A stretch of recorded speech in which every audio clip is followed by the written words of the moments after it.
truth, logic, common sense, that gut feeling, and yes, even a little psychoanalysis. As we are once again together, you and I, to go through this damn asshole's trial. Now, y'all remember the old ways of this channel? Old KJ just wanted to remind y'all that I'm still around, yet my focus is on difficult research with Crutch K. Easton. There's only so many things that I can put in the comments on her channel. I have some things that I wanted to discuss with y'all this week so far. And it really comes down to this.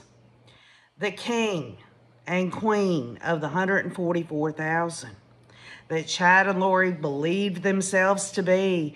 And what does it come down to? The state says it's sex, money, and power. Well, why don't we just take one of those? How about the money?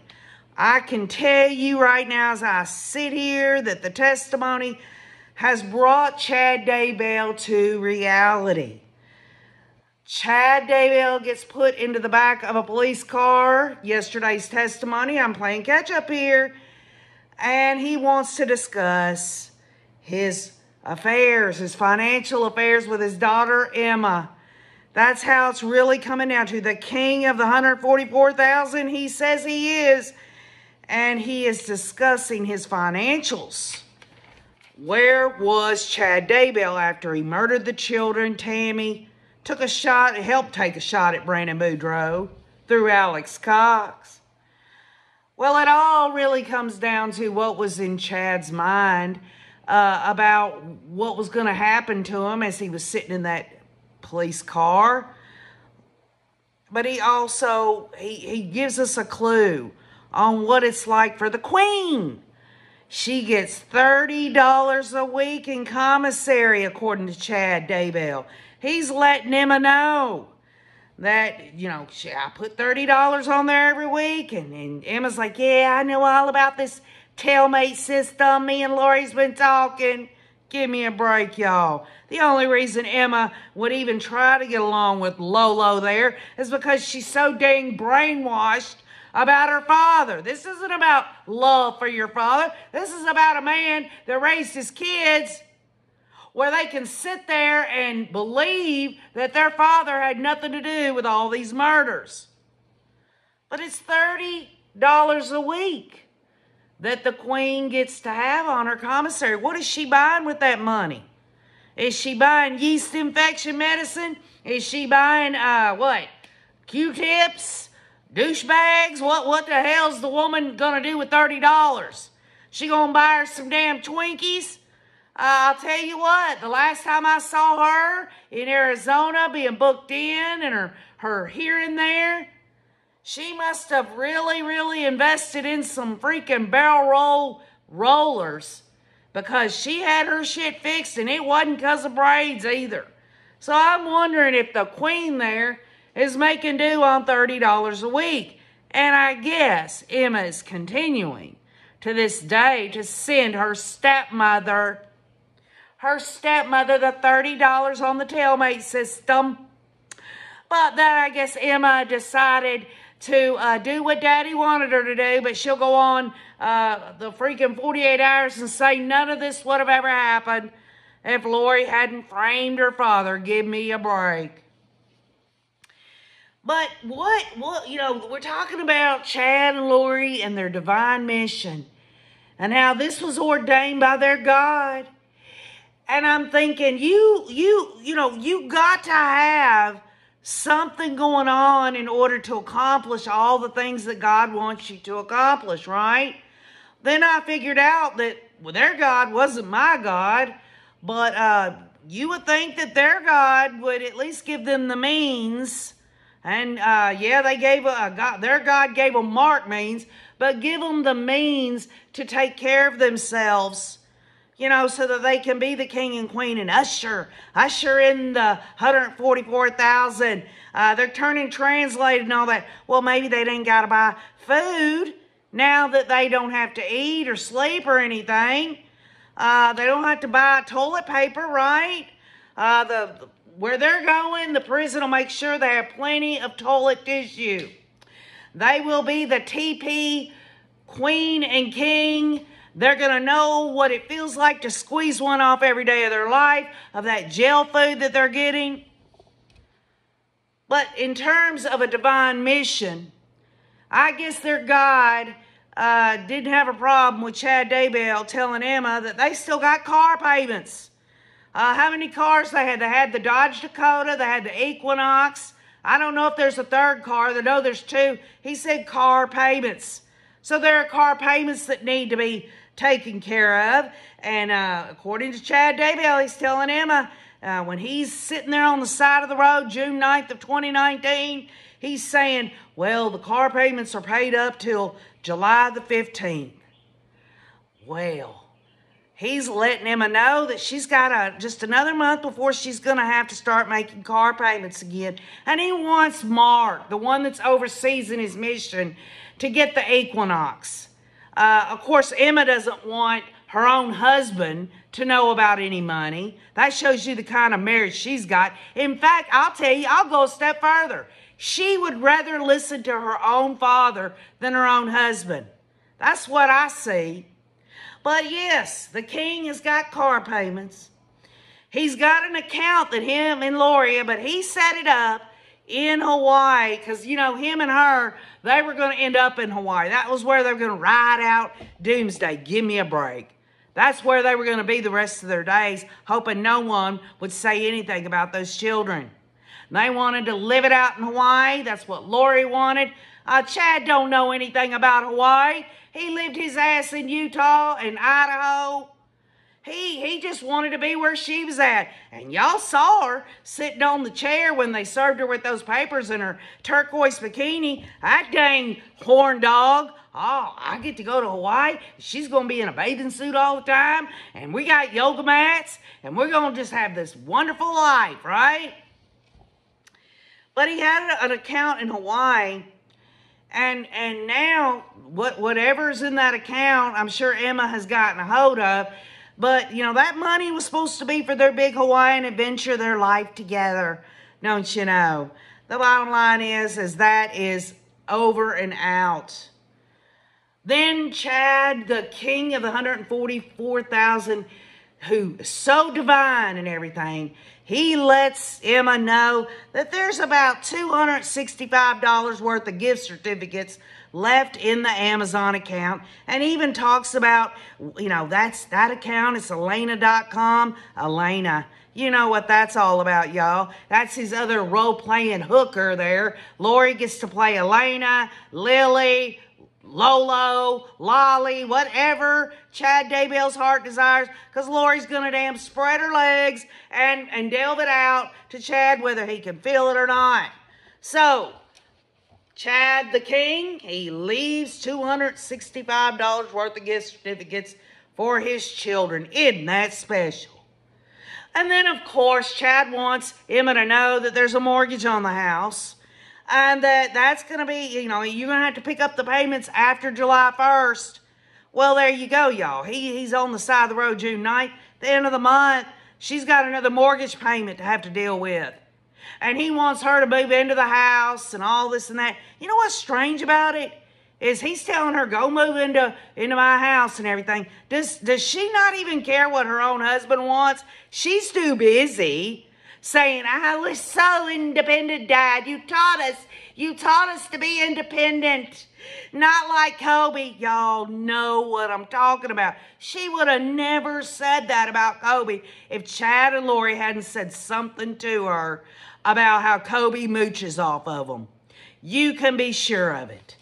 And so she's going to have that mortgage. She's going to have to pay on that. We know pretty much that, you know, it's over in terms of Chad owning property. But he does talk to her about taking out a home equity loan against it. And I guarantee you, whether John Pryor's got the deed or he's half owner or not, there's so many damn liens on that house. Right now, John Pryor, I have no more money. I don't want to be on the case. He had all kinds of money. What the hell did Emma do with the $9,000 that was in envelopes in Chad's house, according to Chad, sitting on the side of the road in the back of the cop car? What did she do with that $9,000? I guarantee you, she didn't damn share it with her own damn husband, did she? Also, the $9,000 in cash and Emma wanting to, ask her dad, what do I do? What do I do? And he's talking about an equity loan. The bottom line is that Lori and Chad, the king and queen. All right, now stop. The king and queen. Chad Daybell sums it up very much in all of this. He says that the suitcases belonging to him and Lori, and I'm assuming they're stuffing those suitcases, that they can go ahead, Emma, you go ahead and put them out in the garage. That is Lori and Chad's life right there in those suitcases being put into the garage. Lori's life as the goddess, the most beautiful woman in the world, the warrior beyond the millennia, gets $30 a week on her commissary. And I'm sure Chad has got Emma sending him money too, so that he can get rid of his jock itch and his butt hurt from old Bubba. The bottom line is the king and queen didn't have shit, all right? In terms of Chad's life, he's talking about that's all he's got. He's letting Emma know it. And by the way, why wasn't he letting her know this stuff back when they were searching the yard and he went over to his daughter Emma's and was there an hour and a half to 2 hours, according to testimony of one of the police officers? What was he over there saying to her? Because she didn't act like, they discussed anything. But for all we know, as deviant as he is, he probably told her, oh, Emma, I don't know what's going on. I don't know what's going on over there at all. And, hey, Emma, the bottom line is that I've got to go see my attorney. And, everything will be all right, Emma. It'll all work itself out. And, of course, Emma would sit there and believe everything her own father would tell her. If she isn't woke right now about her father's involvement and stuff, I just don't know what else to tell y'all. So, that sums up Chad and Lori's financial situation. They want to off people for money, and this is all they got left. The irony of it, it's just unreal, y'all. But then later on today, they talked about Chad's internet searches, and we remember some of these, and I guess the question really is why in the hell? Why does the king who sees beyond the veil, why does he need to Google anything? Doesn't he receive revelation from his God about, wisdom and knowledge? He is looking up and Googling the horoscope compatibility of him and Tammy and him and Lori. That tells you everything you need to know.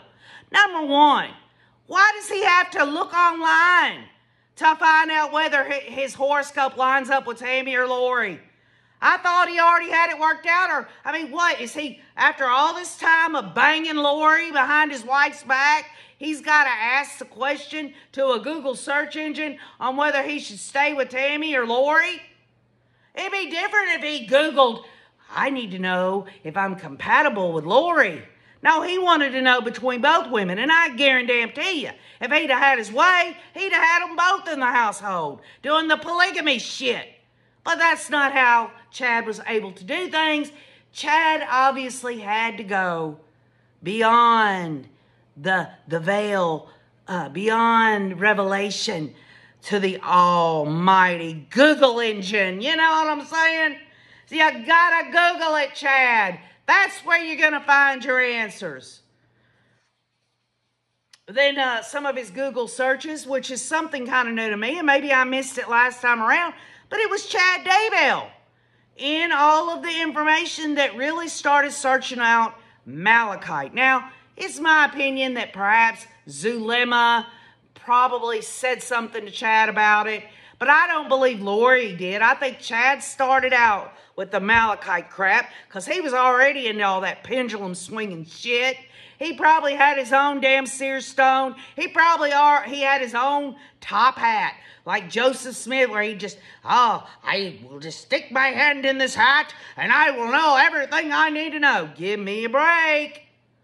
But he searches for Malachite jewelry months before Lori even says that, she wants to order some Malachite wedding rings.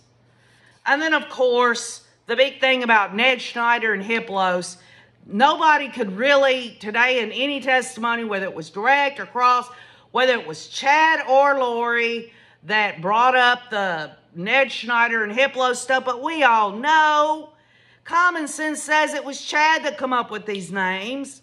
But John Pryor is doing his job. He did have the guy on the stand saying, well, I don't know if Chad was the one that introduced these Ned Schneiders and Hiplos and Garretts. I just know what the significance of it was. Well, how about this? What if we looked at it, for sake of argument, that it was Lori? And John Pryor wants to blame Alex, who doesn't have any brain cells in his head, to be independent and do all this on his own. But let's, for sake of argument, say that Lori and Alex told Chad that it was Hiplos, or it was Ned Schneider, or even go so far as to say, Lori said, Chad, Zulema told me it was Ned and Hiplos and Garrett and all this and that. Well, I mean, why would Lori have to tell Chad anything? Besides that, Chad was the one that was coming up with all the names. He's the one that was doing all the searching. And then, of course, we get to Lori's searches, where she, on July 26th of 2019, she goes to inquire about, on Craigslist, selling JJ's service dog. And, I know John Pryor isn't there to defend Lori, but I wouldn't have been surprised if John Pryor got up and said, well, is it criminal? Because this is how he's operated the whole time, no matter what the subject matter. I'm going to give you a microcosm of what John Pryor is all about. Is it really planning, premeditated murder of JJ because she got rid of JJ because she knew she was moving to Idaho and she was moving in apartments and maybe they didn't have a pet policy, or maybe she couldn't afford to take care of them after Charles's death because Charles didn't leave any money and blah, blah, blah. John Pryor has given valid, y'all. I hate to say it, but he's given valid other reasons that things could have been the way they were. But it's pathetic, to say the least, because we know not only did she want the money from JJ's service dog, but she was getting prepared to kill her children. I mean, they were talking about murdering the children months before it happened. It wasn't like the weekend that Melanie Gibb and David Warwick met, they decided to kill JJ. They already had it in their mind what they were going to do. And then, of course, you got Lori's Google search of demon possession. And what is possession? Well, why is she having to Google that? Why can't she get the info from her damn asshole idiot there? I mean, he's filling her head full of shit.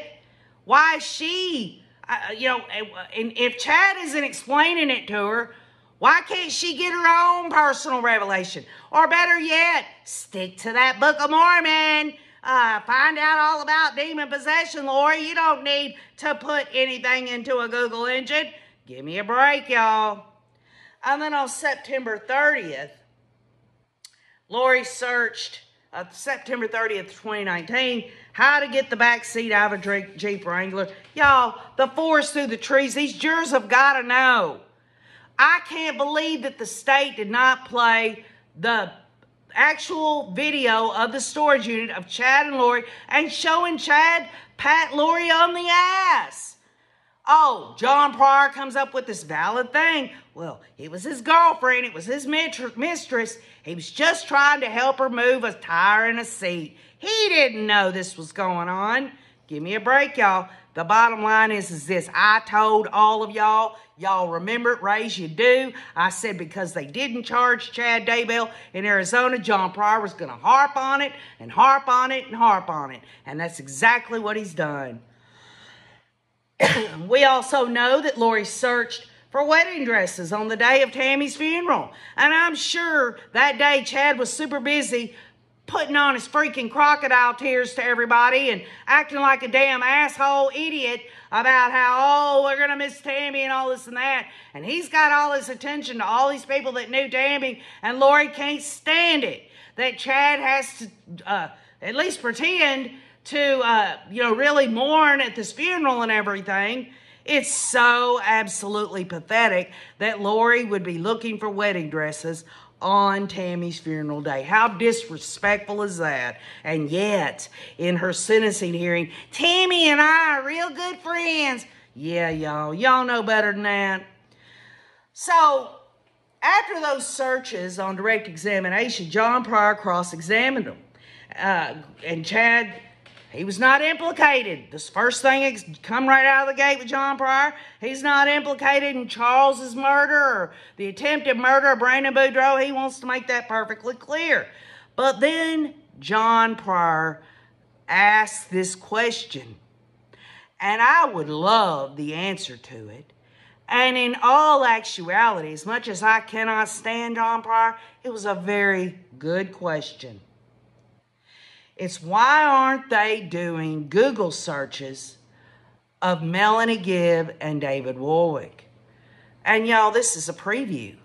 John Pryor is asking this law enforcement person who's testifying about Lori and Chad's Google searches, why aren't you letting the jury know about Melanie Gibb's Google searches or David Warwick's Google searches? You know, I'd love to see what that's all about, wouldn't y'all? And then other people lived with Chad, and they could have searched on Chad's computer. John Pryor wants to drop those little seeds of reasonable doubt in there. What if Emma? What if Garth? I mean, y'all know it's a snowball's chance in hell. But John Pryor has come up with all kinds of reasons why in Chad's Google searches someone else could have done it. Well, according to Lori, she'd go get in the shower at some time and come back, and all the names would be typed out on the computer for her from angels. Give me a break, y'all. Also, just to reemphasize, Chad did search for Malachite before Lori did. Chad just heard from someone else about Ned and Hiplos and Malachite and all this crazy stuff, says John Pryor. Chad didn't come up with this stuff. Chad heard it from someone else. And the jury will have to figure that one out once you have the cult members there being called by the state and John Pryor asking them all about it. Also, Chad Googled south-southwest wind because, y'all, this is John Pryor's excuse here. He Googled south-southwest wind because he was actually burning limb debris. Give me a break. When did he do it?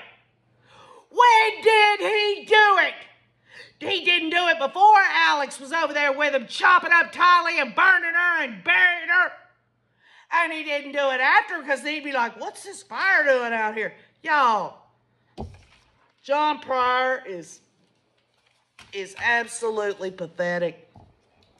That's my take so far. And I'm going to continue to write my notes, and I'm going to continue to absolutely get down to justice, to understanding. The bottom line is that Melanie Gibb, now when she goes on the stand, John Pryor has got that exhibit that Judge Boyce says, I'm not ruling against it yet, but you can't call Rob Wood as a witness. But if Melanie Gibbs slips up in the least and lies, and John Pryor can line it up with something on that, those recorded 200+ phone calls there, he's going to blow her out of the water in front of the jury. And really, ultimately, y'all, this is about credibility. And I think everyone here knows just how credible that damn woman is. Melanie Gibbs, Zulema, David Warwick. Oh yeah, they've absolutely painted the picture that they were outside of it all. They were distanced. They had no idea this was going on. No jury in the right mind is going to be able to see it any other way. Now, in Lori's trial, they didn't have any impeachment of Melanie Gibb or any real pushback from Archie or Thomas. John Pryor's going to make Melanie Gibb look like a piece of freaking rotten sushi. And she's just going to have to damn drag herself off that stand when it's all said and done. I'm not taking up for John Pryor, but I'll tell you what, because the state made a deal with the devil, having Melanie Gibbs, Zulema, and David Warwick, which equals protecting these people. Protecting these people. That's the only discomfort that we're going to ever hope to get to see. And I'm going to see it. And I'm learning a lot. And I'll tell you something right now. When Cresha talked about that some of these things that Chad and Lori and all them were believing was kooky, was not as kooky as people thought it was, that it was part of the Church of Jesus Christ of Latter-day Saints, well, John Pryor today, in testimony, he affirmed a lot of it about this different stuff that, even the probations. So, those are things that OKJ's alerted to, keeping my attention on, and I cannot wait for these cult members to take the stand. Does this mean Chad Daybell's going to get off the hook? Hell no. Even the jury members can see that John Pryor is doing a robust defense. Doesn't mean that John Pryor is going to get his way. So, with that said, leave your messages and comments. Let me know something that you found very fascinating about today's testimony. We'll get back together soon. And don't forget, every day, Cresha K. Easton, A Difficult Research on the live stream. KJ will drop some vids, maybe on the weekend, a live stream. But folks, my focus is on Cresha, and I love you all. Have a great evening, and keep on looking.